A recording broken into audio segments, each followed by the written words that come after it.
everyone. Let's see. Well, I'm gonna only read about 3 pages, and we'll see how we do it tomorrow. Um, I was well anyway. I'm gonna go ahead and get on with it because we're in the middle of the last debate. Is what the chapter is called within the Return of the King Extended Edition within the Lord of the Rings trilogy book. And let's see, I'm on page 876, chapter 9. So I'm going to go ahead and pick the little live screen up.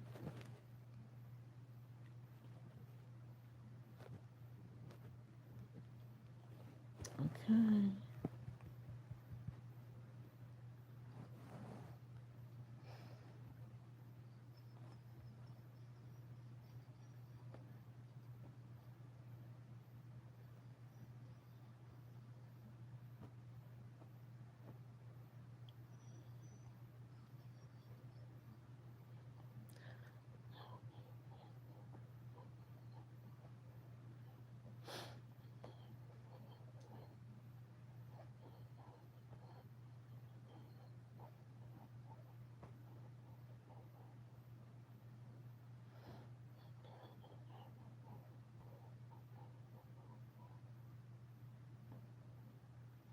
Mm,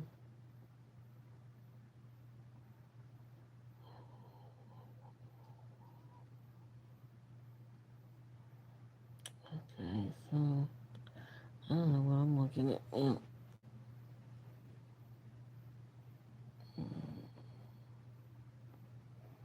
Not too many screenshots. I gotta take so many screenshots off.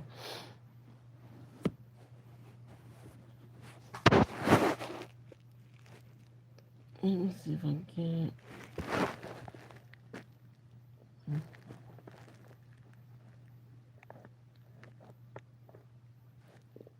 I have one too.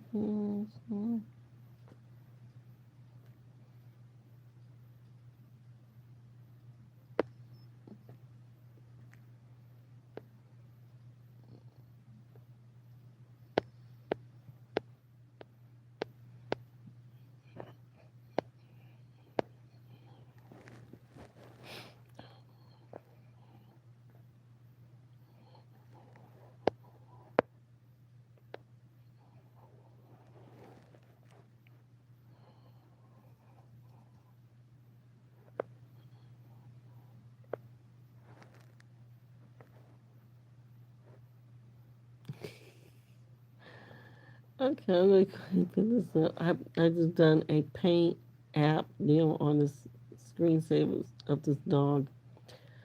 Hold on.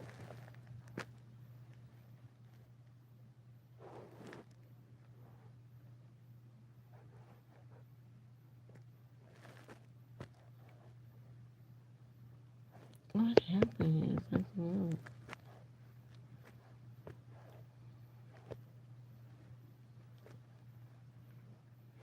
Okay, I'm in this.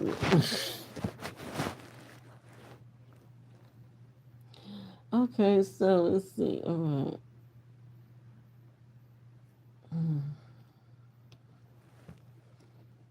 So let me go here.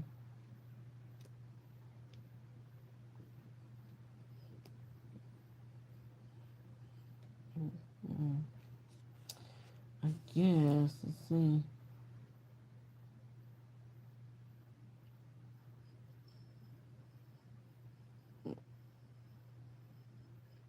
Okay, so Legolas had paused inside and and um, turning his eyes southward softly, he sang, and so okay. Green are those fields in the songs of my people. But they were dark then, gray wastes in the blackness before us, and over the wide land, trampling unheeded the grass and the flowers. We hunted our foes through a day and a night until we came at the bitter end to the great river at last.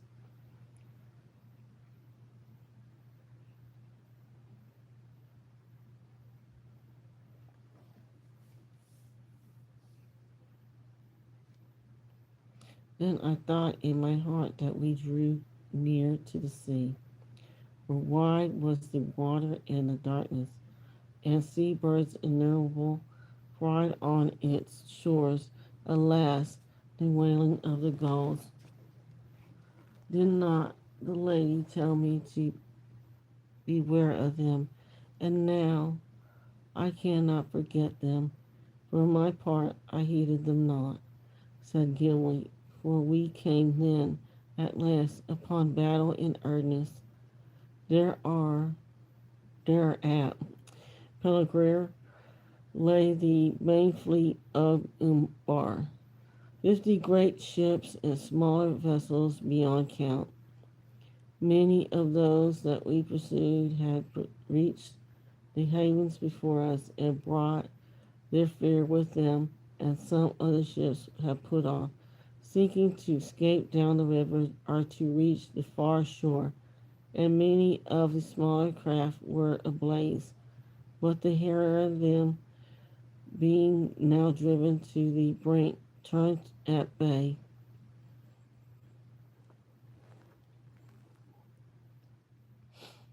and they were fierce in despair, and they laughed when they looked on us, for they were a great army still. But Aragorn halted and cried with a great voice, Now come, by the black stone I call you.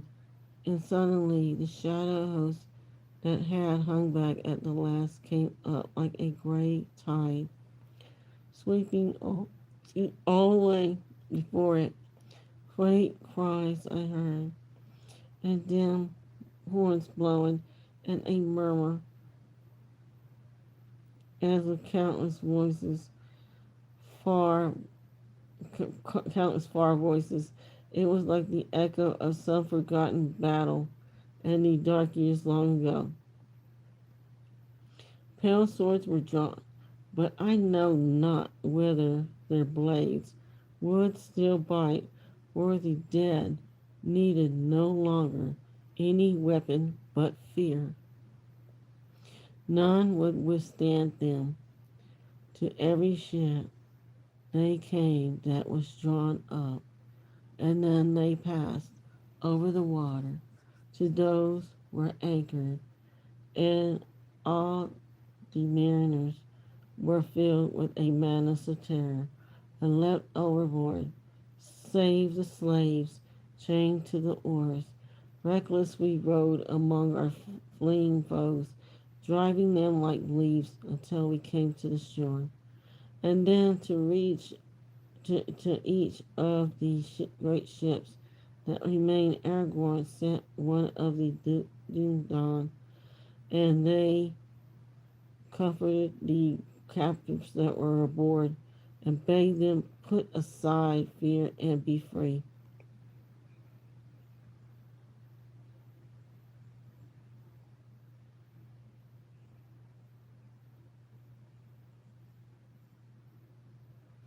Ere that dark day ended, none of the enemy were left to resist us.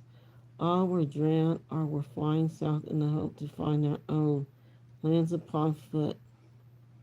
Strange and wonderful, I thought it that the designs of Mordor should be overthrown by such race of fear and darkness. With its own weapons, was it worsted? Strange indeed, said Legolas. In that honor, I looked on Aragorn and thought how great and terrible a lord he might have become in the strength of his will.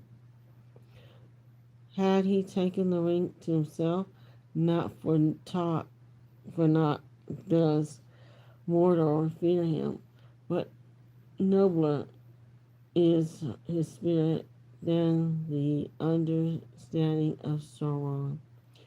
For is he not the children of Luthien? Never shall that line fail, though the years may lengthen beyond count. Indeed, the eyes of the dwarves are such foretelling, said Gimli. But mighty indeed was Aragorn that day. Lo, all the black fleet was as in his hands, and he chose the greatest ship to be his own, and he went up into it. Then he let sound a great concourse of trumpets, taken from the enemy, and the shadow host withdrew to the shore. There they stood silent, hardly to be seen, save for a red gleam in their eyes that caught the glare of the ships that were burning.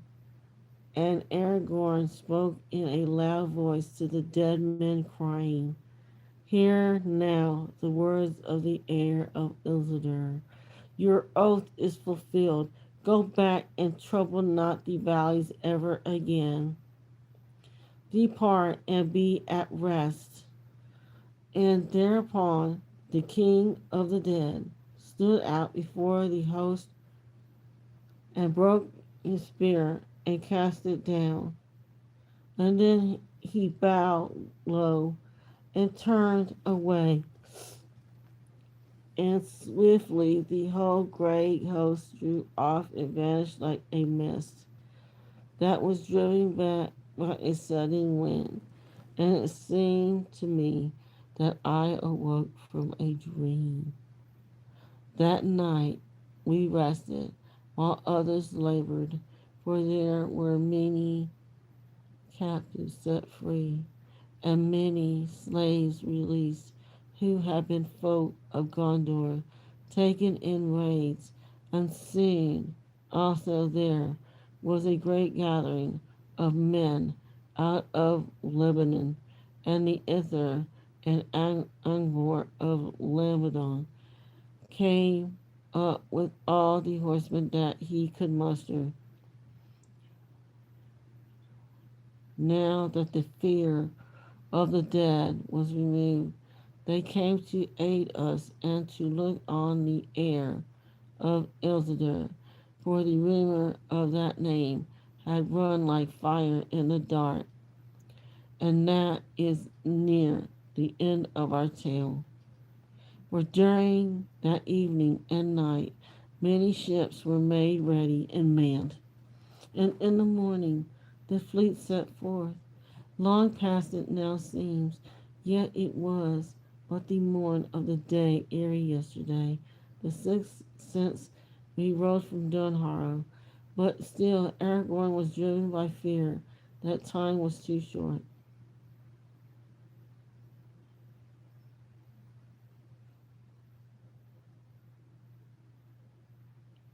It is 40 leagues and 2 from Palavir to the landings at the Harlan.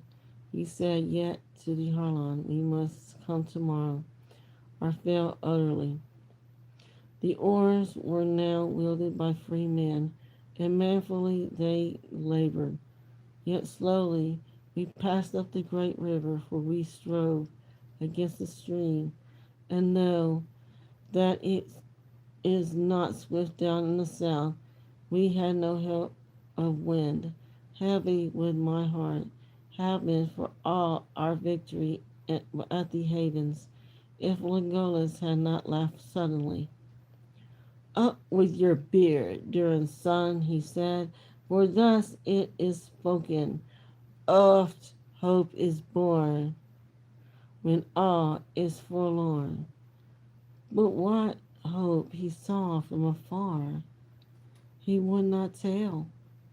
When night came, it did not deepen the darkness, and our hearts were hot, for away in the north we saw a red glow under the cloud, And Aragorn said, Minas Tirith is burning. But at midnight, hope was indeed born anew. Sea crafty men of the Ither, gazing southward, spoke of a change coming with a fresh wind from the sea. Long eerie day, the masted ships hoisted sail, and our speed grew until dawn whitened the foam at our prows. And so it was, as you know, that we came in the third hour of the morning with a fair wind and the sun unveiled, and we unfurled the great standard in battle. It was a great day and a great hour, whatever may come after. Follow what may. Great deeds are not less in worth, said Legolas. Great deed was the writing of the past of the dead, and great it shall remain, though none be left in Gondor to sing of it in the days that are to come. And that may well befall, said Gimli, for the faces of Aragorn and Gandalf are grave. Much I wonder what counsels they are taking in the tents there below. For my part, like Mary, I wish that with our victory the war was now over.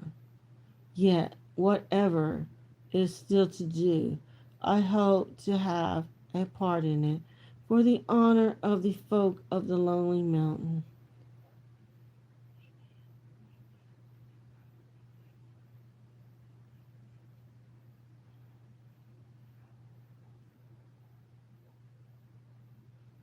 And I for the folk of the Great Wood, said Legolas, and for the love of the Lord of the White Tree. Then the companions fell silent, but a while they sat there in the high place, each busy with each own thoughts, while the captains debated.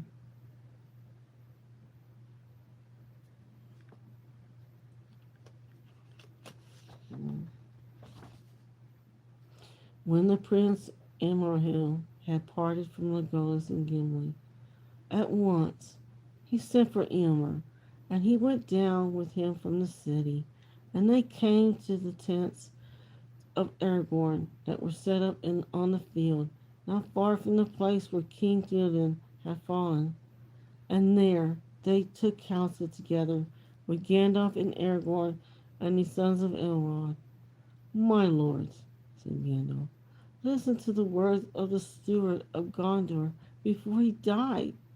You may triumph on the fields of the Pelennor for a day, but against the power that has now arisen, there is no victory.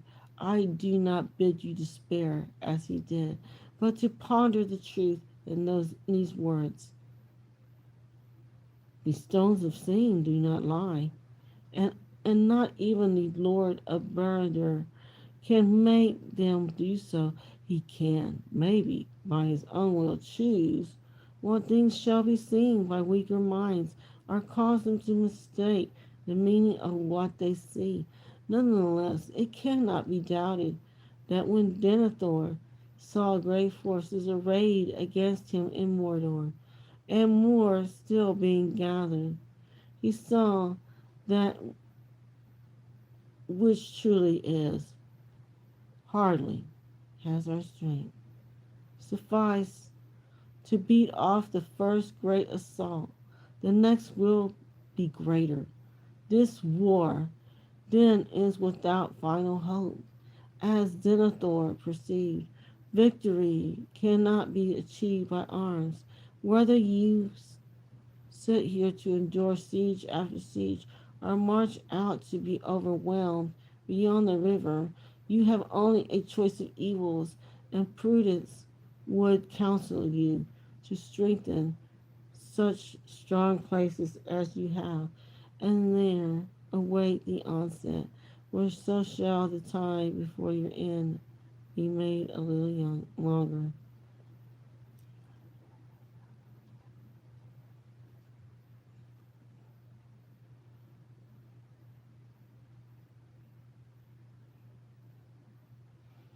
Then he would have us retreat to minister with our dull Amor, or to Dunharrow, and there sit like children on sand castles when the ride is when the tide is flowing, said Amarillo. That would be no new counsel, said Gandalf. Have you not done this and little more in the days of Denethor? But no, I said this would be prudent. I do not counsel prudence. I said victory could not be achieved by arms. I still hope for victory, but not by arms, but into the midst of all policies. Uh, Comes the ring of power, the foundation of Barad, and the hope of Sauron. Concerning this thing, my lords, you now all know enough for the understanding of our plight and of Sauron's. If he regains it, your valor is vain, and his victory will be swift and complete, so complete that none can foresee the end of it while this world lasts. If it is destroyed, then he will fall, and his fall will be low, so low that none can foresee his arising ever again. For he will lose the best part of the strength that was native to him in the beginning, and all that was made or begun with that power will crumble, and he will be maimed forever, becoming a mere spirit of malice that gnaws itself in the shadows, but cannot again grow or take shape. And so a great evil of this world will be removed. Other evils there are that may come, for Sauron is himself but a servant or emissary. Yet it is not our part to master all the tides of the world, but to do what is in us for the succor of those years wherein we are set, uprooting the evil in the fields that we know, so that those who live after may have clean earth to till.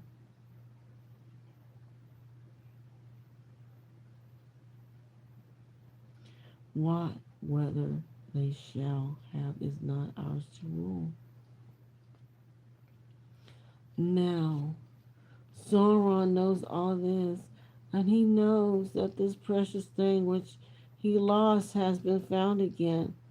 But he does not know now where it is, or so we hope. And therefore he is now in great doubt, for we have been found this found this thing. There are some among us with strength enough to wield it. Now, too, he knows, for do I not guess rightly, Aragorn, that you have shown yourself to him in the stone of Orthanc?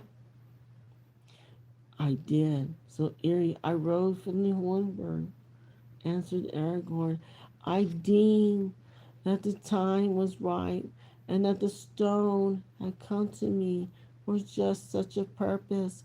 It was then 10 days since the ring bearer went east from Varos, and the eye of Sauron, I thought, should be drawn out from his own land. Too seldom has he been challenged since he returned to his tower. Though I had foreseen how swift would be his onset in answer, maybe I should not have dared to show myself. spare time was given me to come to your aid. But how is this? Said Eeyore. All is vain, you say, if he has the ring. Why should he think it not vain to assail us if we have it? He is not yet sure, said Gandalf, and he has not built up his power by waiting until his enemies are secure, as we have done.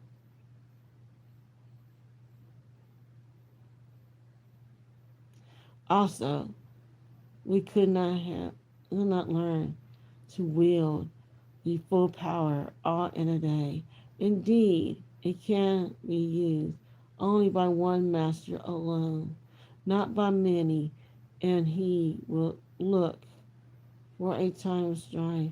Every one and the great among us makes himself master and puts down the others. In that time the ring might aid him if he were sudden. He is watching. He sees much and hears much. He is Nazgul, are still abroad. They passed over this field ere the sunrise. Oh, though few of the weary and sleeping were aware of them. He studies the signs. The sword that robbed him of his treasury made the winds of fortune turning in our favor, and the defeat unlooked for of his first assault, and the fall of his great captain. His doubt will be growing, even as we speak here.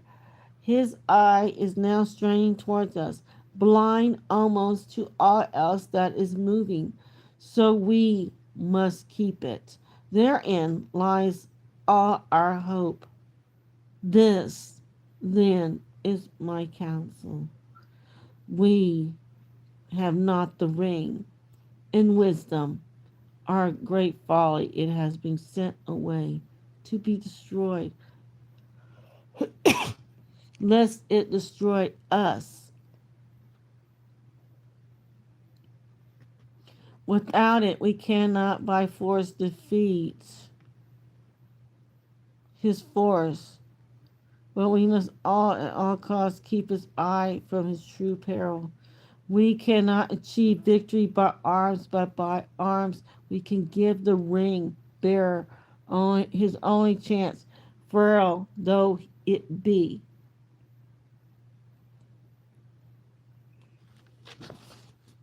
Okay, I'm gonna take 5 minutes. Let me get some water. Uh,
As Aragorn has begun, so we must go on. We must push Sauron to his last stroke. We must call out his hidden strength, so that he shall empty his land. We must march out to meet him at once. We must make ourselves the bait, though his jaws close on us. We will take that bait in hope and grieve, for he will think that in such rashness he sees the pride of the new ringlord.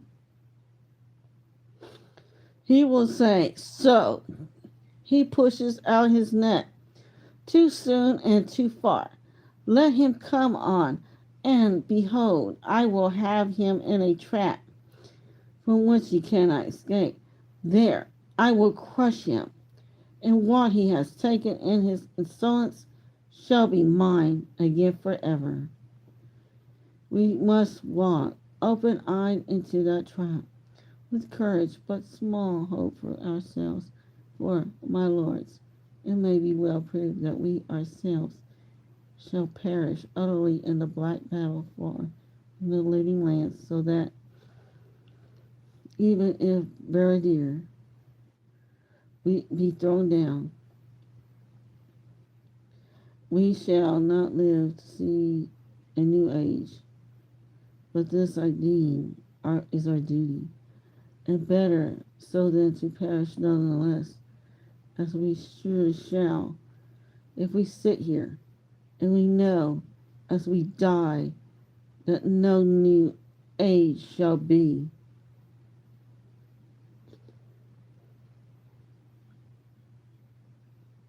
They were silent for a while. At length Aragorn spoke. As I have begun, so I will go on. We come now to the very brink where hope and despair are akin. To waver is to fall. Let none now reject the counsels of Gandalf, whose long labors against Sauron come at last. To their task before him all would. Long ago have been lost. Nonetheless, I do not yet claim to command any man. Let others choose as they will. Then said earlier here, from the north we came with this purpose, and from Elrod our father we brought this very counsel. We will not turn back. As for myself, said Eomer, I have little knowledge of these deep matters, but I need it not. This I know, and it is enough that as my friend Aragorn succored me and my people, so I will aid him when he calls. I will go.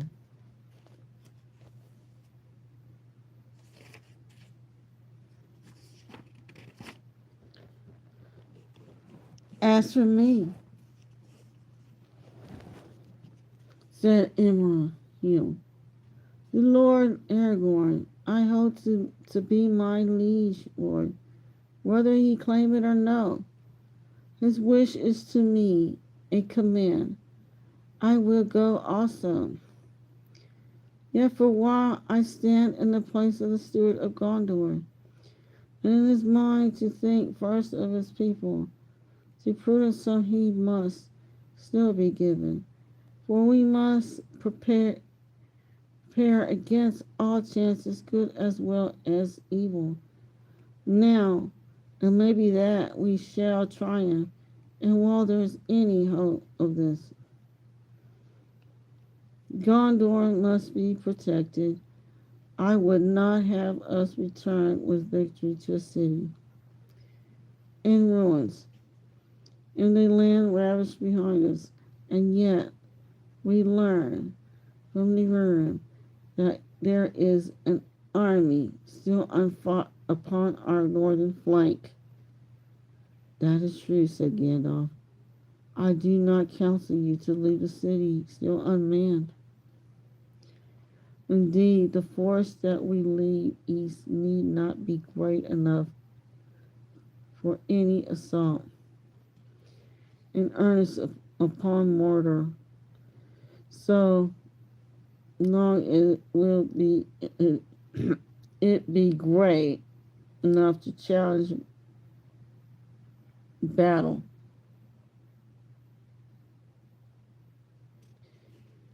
And it must move soon. Therefore I asked the captains,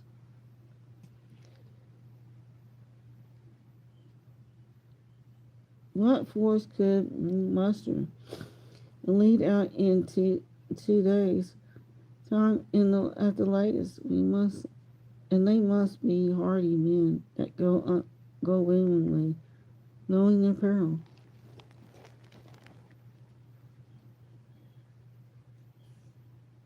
All are weary, and very many have wounds. Light are grievous, said Eomer, and we have suffered much loss of our horses, and that is ill to bear. And if we must ride soon, then I cannot hope to lead even 2,000, and yet leave as many for the defense of the city. We have not only to reckon with those who fought on this field, said Aragorn. New strength is on the way from the southern fiefs. Now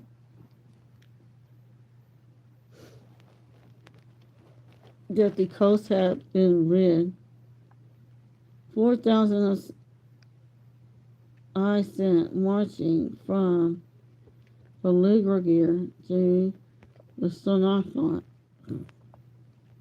2 days ago, and Akbar, the fearless, rides before them. If we set out in 2 days more, they will draw nigh and we depart. Moreover, many were bidden to follow me up the river in any craft they could gather. And with this wind we shall soon be at hand indeed. Several ships have already come to the Harley.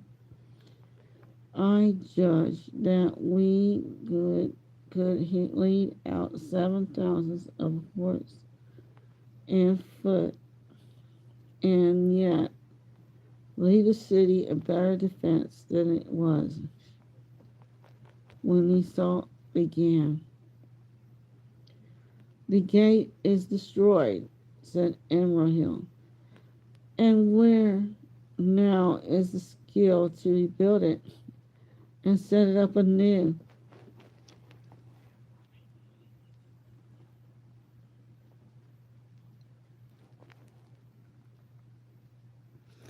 In Erebor, in the kingdom of Dane, there is such skill, said Aragorn. And if all our hopes do not perish, then in time I will send Gimli Glowing's son to ask for rights of the mountain. But men are better than gates, and no gate will endure against our enemy if men desert it. This then was the end of the debate of the lords, that they should set forth on the second morning from that day with 7,000, if these might be found, and the great part of this force should be on foot, because of the evil lands into which they would go. Aragorn should find some 2,000 of those that he had gathered to him in the south. But Amrahill should find 3,500, and Immer 500 of the Rohirrim who were unhorsed, but themselves were worthy. And he himself should lead 500 of the best riders on horse, and another company of 500 horse there should be, among which should ride the sons of Elrond, with the Dunan and the knights of Dol Amroth, all told 6,000 foot and 1,000 horse. But the main strength of the room, that remained horse and able to fight, some 3,000 under the command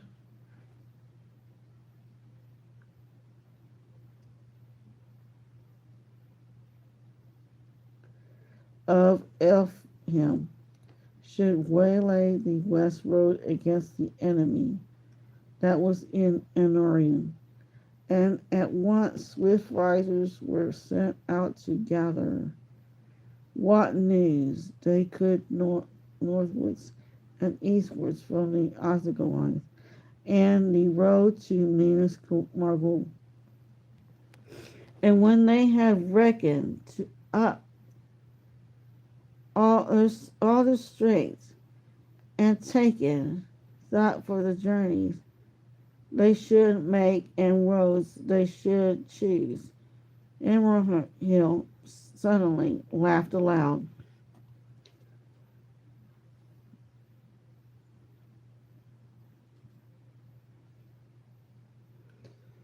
Surely, he cried, this is the greatest jest in all the history of Gondor, that we should ride with 7,000, scarce as many as the vanguard of its army in the days of its power, to assail the mountains of in the was it impenetrable. I'm trying to read this thing. It's hard to move. Was it gate of the black land? So might a child threaten a mail-clad knight with a bow of string and a green willow, if the Dark Lord knows so much as you may, as you say, Mithridir will not rather smile than fear, and with his little finger crushes like a fly that tries to sting him. No, he will try to trap the fly and take the sting, said Gandalf. And there are names among us that are worth more than 1,000 mail-clad knights apiece. No, he will not smile. Neither shall we, said Aragorn.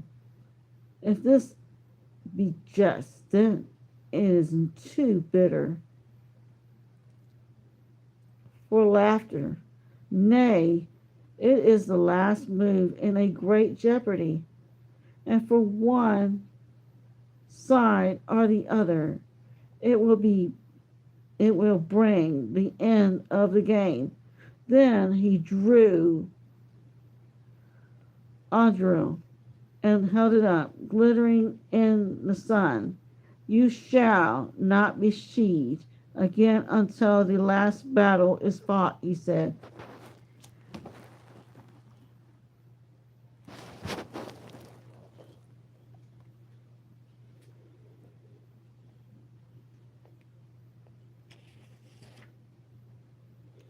Okay, that is the last page, and that's page 883. Ooh, 883. Hmm.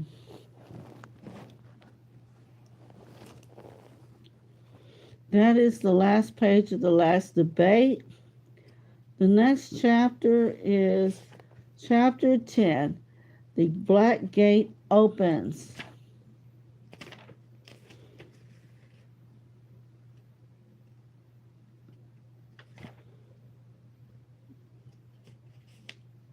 Okay.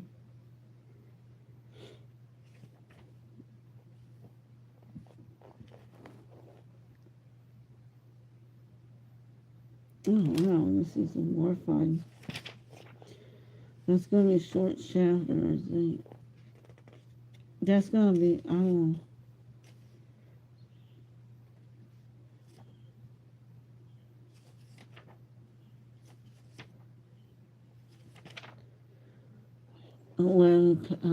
12 pages. I think I'm gonna stop for tonight, and I will see how I feel about it in the morning. But anyway, yeah. So that is the last chapter for book 5 of Return of the King,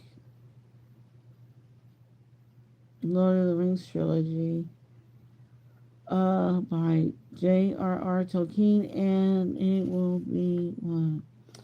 Then after that, it will be book 6, which will lead us to chapter 1, the Tower of Sarath Ungol.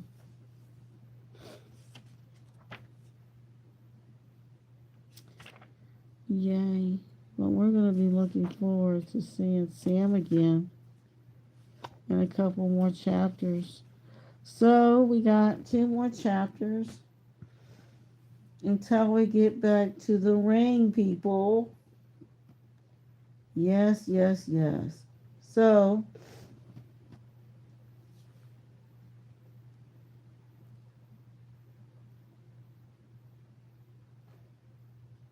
I guess everyone could figure out what's going to happen. But I think with all the films that have been out and possibly, all in the news and whatever else, well, I guess it's plenty of spoiler alerts anyway. But anyway, I'm gonna go ahead and let everyone go.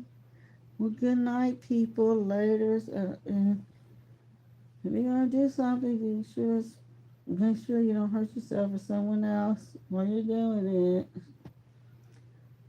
But anyway, safe travels. Take care.